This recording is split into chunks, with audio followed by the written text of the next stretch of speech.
കൂടുതൽ വാർത്തകളും വീഡിയോകളും കാണാൻ ഈ ചാനൽ സബ്സ്ക്രൈബ് ചെയ്യുക. കൂടെ ബെൽ ബട്ടൺ അമർത്തുക. നമസ്കാരം. പൊങ്കാലയിടുന്നത് മൺകലത്തിൽ തന്നെ പൊങ്കാലയിടണമെന്ന് പറയുന്നതിൻ്റെ ആവശ്യം, മൺകലത്തിൽ പൊങ്കാലയിട്ടാലുള്ള പ്രാധാന്യം എന്ത്? സർവമംഗള മാംഗല്യേ ശിവേ സർവാർത്ഥസാധികേ ശരണ്യേ ത്രയംബകേ ഗൗരി നാരായണി നമസ്തുതേ. സാധാരണ ദേവീക്ഷേത്രങ്ങളിലൊക്കെയാണ് പൊങ്കാലയിടാറ്. ആറ്റുകാൽ പൊങ്കാലയൊക്കെ വളരെ വിശേഷമാണ്. ഇപ്പോൾ 2 വർഷമായിട്ട് നമുക്ക് കൊറോണ കാരണം, കോവിഡ് കാരണം, മഹാമാരി കാരണം ഒന്നും ചെയ്യാൻ പറ്റിയിട്ടില്ല. വർഷങ്ങളായിട്ട് പൊങ്കാലയിട്ട് പോന്നിരുന്നവർക്കൊക്കെ ഈ 2 വർഷം വളരെ സങ്കടമാണ്, ഒന്നും ഇടാൻ സാധിച്ചിട്ടില്ല. വളരെ സാധാരണ ദേവീക്ഷേത്രങ്ങളിലാണ് പൊങ്കാല അർപ്പിച്ച് കാണുന്നത്. നാഗദേവതകൾക്കും മറ്റു ചില ദേവന്മാർക്കും ഒക്കെ നമ്മൾ പൊങ്കാലയിടുന്ന പതിവുണ്ട്.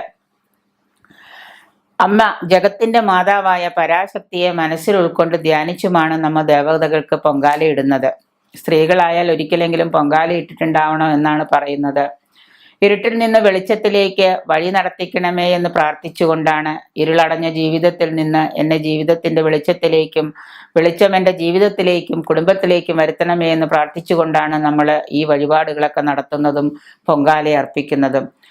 സാധാരണ അടുപ്പ് വയ്ക്കുമ്പോഴും അല്ലെങ്കിൽ അടുപ്പ് വെട്ടുമ്പോഴും ഒക്കെ, കലത്തിൽ വെള്ളം സ്വീകരിക്കുമ്പോഴും, പൊങ്കാലയ്ക്ക് തീ പകരുമ്പോഴും, അരി കലത്തിലേക്ക് സമർപ്പിക്കുമ്പോഴും ഒക്കെ ദേവീനാമങ്ങൾ ഉരുവിട്ടുകൊണ്ടും അത് ദേവിയെ സ്മരിച്ചുകൊണ്ടും ആയിരിക്കണം എന്നാണ്. കാരണം നമ്മൾ ഇതൊക്കെ ചെയ്യുന്നത് കുടുംബ ഐശ്വര്യത്തിനും സമൂഹത്തിന്റെ ഐശ്വര്യത്തിനൊക്കെ വേണ്ടിയാണെങ്കിൽ പോലും ദേവീനാമങ്ങൾ ഉരുവിട്ടുകൊണ്ടായിരിക്കണം ഇതിലെ ഓരോ ചടങ്ങുകളും നമ്മൾ പൊങ്കാല ഏൽപ്പിക്കുന്ന സമയത്ത് ഓരോ ചടങ്ങുകളും ചെയ്യേണ്ടത്. ഇനി മൺകലത്തിൽ തന്നെയാകണം പൊങ്കാല ഇടേണ്ടത് എന്നും നിർബന്ധമുണ്ട്. കാരണം ചെമ്പുപാത്രത്തിൽ പൊങ്കാലയിടുന്നതും പണ്ട് പതിവാണ്. പണ്ട് മൺകലത്തിൽ മാത്രമല്ല, ചെമ്പുപാത്രത്തിലും, നല്ല ശുദ്ധമായ ചെമ്പുപാത്രത്തിലും പൊങ്കാല അർപ്പിക്കാം നമുക്ക്. മൺകലത്തിൽ തന്നെ വേണമെന്ന് നിർബന്ധമില്ല. നല്ല ശുദ്ധമായ ഇപ്പൊ പിന്നെ നല്ല ചെമ്പുപാത്രങ്ങളൊന്നും കിട്ടാനില്ലാത്തതുകൊണ്ട് മൺകലത്തിൽ തന്നെ പൊങ്കാല അർപ്പിക്കുന്നു എന്നുള്ളത്. പണ്ട് ചെമ്പുപാത്രത്തിലൊക്കെ പൊങ്കാലയിട്ടിരുന്നു എന്നുള്ളത് വളരെ വിശേഷമാണ്. ജീവിതത്തിൽ സംഭവിക്കുന്ന പ്രയാസങ്ങളും ദുരിതങ്ങളും പ്രതിസന്ധികളും ബുദ്ധിമുട്ടുകളും ഒക്കെ ദൂരീകരിക്കണമെന്ന് വിചാരിച്ച് നമ്മൾ ഓരോ ഭക്തരും ഒരു നേർച്ചയായിട്ട്, ഒരു വഴിപാടായിട്ടാണ് എന്ത് ചെയ്യുന്നത്? പരാശക്തിയോട് പൊങ്കാലയിടാമെന്ന് നമ്മൾ പറയുന്നതും അത് അർപ്പിക്കുന്നതും. നമ്മുടെ ജീവിതത്തിലെ ധാരാളമായ പ്രതിബന്ധങ്ങൾ, സന്താനങ്ങളെ കൊണ്ടും, സന്താനങ്ങളുടെ വിവാഹങ്ങള്, പഠിപ്പ്, ജോലി, പല കാര്യങ്ങളും, സാമ്പത്തിക ദുരിതങ്ങളും, പല ജീവിതത്തിലെ പല പ്രതിസന്ധികളെയും പല പ്രതിബന്ധങ്ങളെയും നമ്മൾ എന്താണ് പൊങ്കാലയിട്ട് നേർച്ചയിലൂടെ വഴിപാടിലൂടെ പരിഹരിച്ചോളാം എന്ന് ദേവിയോട് നമ്മൾ പറയുന്നു. അങ്ങനെ ദേവിയോട് നമ്മൾ വഴിപാടായിട്ട് നേർച്ചയായിട്ട് പറഞ്ഞ് സങ്കല്പിച്ച് നമ്മൾ എന്ത് ചെയ്യുന്നു? പൊങ്കാല അർപ്പിക്കുന്നു. സാധാരണയായിട്ട് കൂടുതലും സ്ത്രീകളാണ് പൊങ്കാല ഇടാറ്. പൊങ്കാല ഇടുന്നത് കൂടുതലും സ്ത്രീകളാണ്. എന്നാൽ പുരുഷന്മാരും ഈ ആചാരം, ചില സ്ഥലങ്ങളിലൊക്കെ പുരുഷന്മാരും ആചാരം നിർവഹിക്കുന്നുണ്ട്. പുരുഷന്മാർ ചെയ്യാൻ പാടില്ല എന്നൊന്നും പറഞ്ഞിട്ടില്ല. കൂടുതലും സ്ത്രീകളാണ് ഈ പൊങ്കാല അർപ്പിക്കാറ്. എന്നാൽ ഭയവും ഭക്തിയും നിറച്ച ഓരോരുത്തരും, പുരുഷനായാലും സ്ത്രീ ആയാലും ഭയവും ഭക്തിയും നിറച്ച ഓരോരുത്തരും മൺകലത്തിൽ പൊങ്കാല അർപ്പിക്കുമ്പോൾ കലങ്ങളിൽ തിളച്ചു മറിയുന്നത് അഹം അഥവാ ഞാൻ. അഹം എന്ന് പറഞ്ഞാൽ ഞാൻ, അഹം, അഹങ്കാരം, അഹം അല്ലെങ്കിൽ ഞാൻ എന്ന ഭാവമാണ്. കലത്തിലേക്ക് അരിയിട്ട പൊങ്കാലയിലെ തലത്തിൽ നിളച്ചു നിറയുന്നത് അഹം, ഞാൻ എന്ന ഭാവമാണ് തിളച്ചു മറിഞ്ഞു പോകുന്നത് എന്നാണ് നമ്മൾ സങ്കല്പം. എന്നാൽ അവസാനം ആ ഭാവം പൂർണ്ണമായും തിളച്ച് നശിച്ച് പരിശുദ്ധവും പവിത്രവുമായ നിവേദ്യമായി മാറുന്നുവെന്നാണ് സങ്കല്പം. പൊങ്കാല തിളയ്ക്കുമ്പോൾ ഞാൻ എന്ന ഭാവം നശിച്ച് പൂർണ്ണമായിട്ടും അത് പവിത്രമായി, മനസ്സും ശരീരവും ചിന്തയും എല്ലാം പരിശുദ്ധവും പവിത്രവുമായ ഒരു നിവേദ്യമായി മാറുന്നുവെന്നാണ് നമ്മളുടെ സങ്കല്പം. അതുകൊണ്ട് തന്നെയാണ് തീർച്ചയായിട്ടും ഈ പൊങ്കാല ഇടുന്നതിൻ്റെ പ്രാധാന്യവും. കാരണം കടുത്ത ചൂട്, തീ കത്തിച്ച് പൊങ്കാല സമർപ്പിക്കുമ്പോൾ അതിൻ്റെ കടുത്ത ചൂട്, സഹിക്കാനാകുന്ന ശ്വാസം മുട്ടിക്കുന്ന പുകയും നിറഞ്ഞ ശബ്ദമുഖരിതമായ അന്തരീക്ഷത്തിൽ പൊങ്കാലയിടുമ്പോൾ, ദേവീ മന്ത്രങ്ങൾ കൊണ്ട് എല്ലാവരും ഇങ്ങനെ അന്തരീക്ഷത്തിൽ മുഖരിതമാകുമ്പോൾ, ആ സമയത്ത് നമ്മൾ ഇടുന്ന പൊങ്കാലയിടുമ്പോൾ അതിലൂടെ ഭക്തർ കൈവരിക്കുന്നത്, ഈ ഇടുന്ന ഓരോ ഭക്തനും, പൊങ്കാലയിടുന്ന ഈ പൊങ്കാല അർപ്പിക്കുന്ന ഓരോ ഭക്തനും കൈവരിക്കുന്നത് പരീക്ഷണങ്ങളെയും പ്രതിസന്ധികളെയും അതിജീവിക്കാനുള്ള ശക്തിയാണ്. അതിനുവേണ്ടി കൂടിയാണ് നമ്മൾ ഈ പൊങ്കാല സമർപ്പിക്കുന്നത്. മാത്രമല്ല മൺകലത്തിൽ പൊങ്കാലയിടുന്നതിൻ്റെ വൈശിഷ്ട്യവും ചെറുതല്ല എന്ന് വേണമെങ്കിൽ പറയാം. കാരണം പണ്ട് ചെമ്പുപാത്രത്തിൽ ഇട്ടിരുന്നു, ഇപ്പൊ ചെമ്പുപാത്രത്തിന് ഭയങ്കര വിലയായതുകൊണ്ട് അത് വാങ്ങി എല്ലാ വർഷവും പൊങ്കാലയിടുക സ്വാഭാവികമല്ലാത്തതുകൊണ്ട് മൺകലത്തിൽ പൊങ്കാലയിടുന്നതിൻ്റെ വൈശിഷ്ട്യവും ഒന്ന് വേറെ തന്നെയാണ്.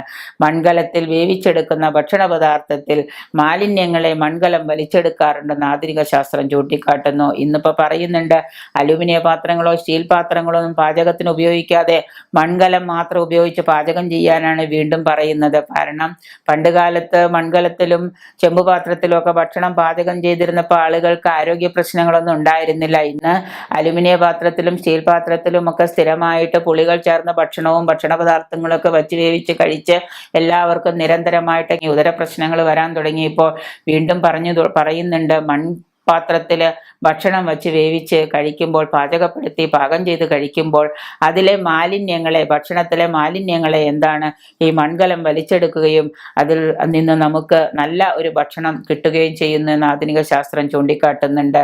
സാധാരണ പൊങ്കാലയ്ക്ക് പുറമെ ചില ഭക്തർ പഞ്ചസാര പൊങ്കാല മറ്റേ ദേവിക്ക് അർപ്പിക്കുന്നത് പതിവാണ്. കാരണം ചിലവർ പൊങ്കാല ഇടുന്നതിന് പകരമായിട്ട് നമ്മളുടെ വീടിൻ്റെ മുറ്റത്ത് തന്നെ, അമ്പലത്തിൽ പോയി ചെയ്യാൻ പറ്റുന്ന വീടിൻ്റെ മുറ്റത്ത് തന്നെ പഞ്ചരസ പൊങ്കാല എന്ന് പറയും. അതായത് 5 തരത്തിലുള്ള പഞ്ചരസ പൊങ്കാല, 5 തരത്തിലുള്ള പൊങ്കാലകൾ വീടിന് മുൻപിൽ തന്നെ ദേവിക്ക് അർപ്പിക്കുന്നു. അതിൽ ഈ പഞ്ചരസം എന്ന് പറഞ്ഞാൽ 5 രസം, ഒന്ന് പാല്, പഞ്ചസാര, വെള്ളം, അരി, പഴം, ഇങ്ങനെ 5 വസ്തുക്കൾ പഞ്ചരസം, പാല്, പഞ്ചസാര, വെള്ളം, അരി, പഴം, ഇത്രയും ചേർന്ന് 5 വസ്തുക്കൾ ചേർന്നതാണ് പഞ്ചരസ പൊങ്കാല എന്ന്.